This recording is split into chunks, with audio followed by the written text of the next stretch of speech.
Lori's making lemon chicken, and Representative Jason Brodeur tries to find where the money's going in our school system. Welcome back to Live with Lori. Today we're cooking lemon chicken with Representative Jason Brodeur. In the last segment, we seared the chicken and started the onions, which we're doing right now, and I'm going to have you put some garlic in here because we got to have garlic in the Okay. You ever used one of these? I have. Garlic okay, press. Good. Outstanding. Then you know what we're doing. What I did earlier was I just seared this chicken and I took it out, and we just want to put a light sear on the chicken.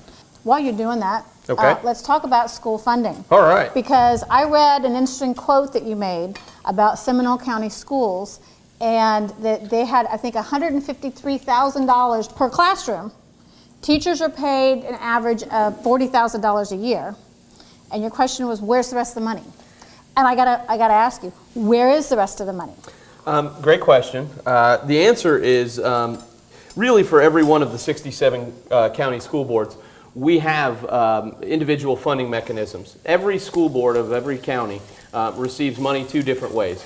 Part of it is from the FEFP funding, the Florida Educational Finance Plan, which is the part the state gives. And then the second portion is from the county, and that Right. comes from property taxes and whether or not you have a millage or a sales tax. And with those, everybody can look for their individual county, how much the county receives. You can also request how many classrooms each county has. And so if you do the math, if you receive $500 million between the state and the county, Right. and you have about 3,000 classrooms in your county, you can know that every classroom receives about $160,000. If teachers are only making $40,000 of that, how is it that we seem to have a shortfall all the time in education? And so my question to a lot of the local administrators is simply, where's the money? And their answer very frequently is, well, they have a lot of overhead. I mean, we need to build schools. We need to have principals. We need to have a number of the folks in administration that help make our schools hum. I think the place where that falls short is that's a great answer for year one. What happens in year two? Schools last a lot longer than 1 year. Right. So in year 10 of a school, where every classroom's getting $160,000 a year, where is all this extra money? I have no problem giving more money to the schools as long as all of it's going in the classroom, whether it's the teacher's salary, whether it's stuff for the kids, that would be great. What I have a problem with is increased funding for bigger and bigger overhead. Well, I think a lot of people would agree with that, because if you live here in Florida, you're paying for the schools. I mean, that's just the way that it works, Sure. because they're Yep. paid through property taxes and the lottery, or however that works. Right. Yep. Don't really know, but however Yep. that works. So I guess, the question that, we should be having is, are our schools top heavy? They keep saying, Yeah. oh, it's for the kids, it's for the kids, it's Sure. for the kids. But is it really for the kids, or is it for the administrators? Well, I think one great question that everybody can ask, whether or not they're, no matter what county they're in, is this. Of all of the people in your county school board, how many of them make over $100,000 a year? Oh. Of those, how many of them have never been inside a classroom? And of those, how many of them make more than the highest paid teacher in your county? If we're really serious about education, and in Florida we are.